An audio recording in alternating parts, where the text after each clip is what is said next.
చంద్రబాబు నాయుడు గారు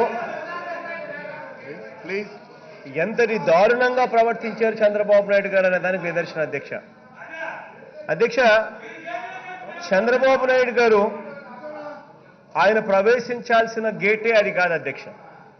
ఆయన gate number 2 నుంచి మామూలుగా ప్రవేశించారు అధ్యక్ష. అలాంటిది తాను గేట్ నెంబర్ 2 నుంచి ప్రవేశించకుండా తాను కాలినడకన ఊరేగింపుగా ఎమ్మెల్యేలు కాని వాళ్ళు, మిగిలిన వాళ్ళు, పార్టీ కార్యకర్తలు, తన బ్లాక్ క్యాట్ కమాండోలు ఇలా అందరితో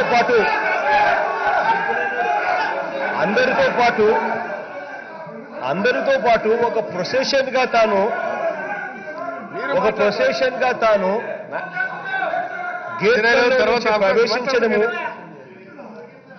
గేట్లలో నుంచి ప్రవేశించే కార్యక్రమం చేయడము. ఆ గేట్లలో ప్రవేశించేటప్పుడు న్యాచురల్ గా ఒక ప్రొసెషన్ గా వస్తూ ఉన్నప్పుడు ఎవడు సభ్యుడు కాదు, సభ్యులను మాత్రమే ప్రవేశపెట్టాలి అన్న నిబంధన ఉన్న నేపథ్యంలో మార్షల్స్ పాపము రిస్ట్రిక్టెడ్ ఎంట్రీ కింద పెట్టి సభ్యులను మాత్రం లోపలికి తీసుకునే కార్యక్రమం ఏదైతే చేస్తా ఉన్నారో as per protocol, as per drill, what ever needs to be done, పాపం వాళ్ళ డ్యూటీ వాళ్ళు చేస్తా ఉన్నారు.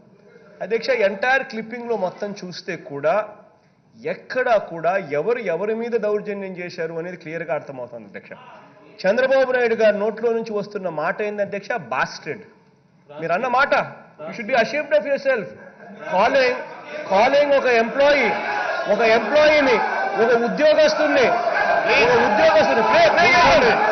కూర్చోండి, ఆ పదం ప్లే చేయండి, ఆ పదం వినండి.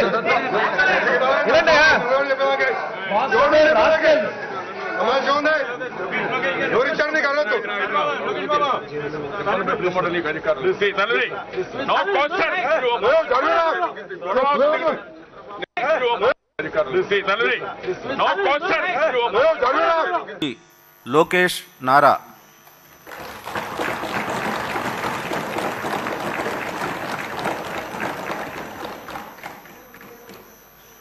లోకేష్ అన్న నేను శాసనసభ సభ్యుడినైన ఎన్నిక అయినందుకు శాసనం ద్వారా నిర్మితమైన భారత రాజ్యాంగం పట్ల నిజమైన విశ్వాసం, విధేయత చూపుతానని, భారతదేశ సార్వభౌమాధికారాన్ని, సమగ్రతను కాపాడుతానని, నేను స్వీకరించబోయే కర్తవ్యాలను శ్రద్ధాశక్తులతో నిర్వహిస్తానని దైవ సాక్షిగా ప్రమాణం చేస్తున్నాను.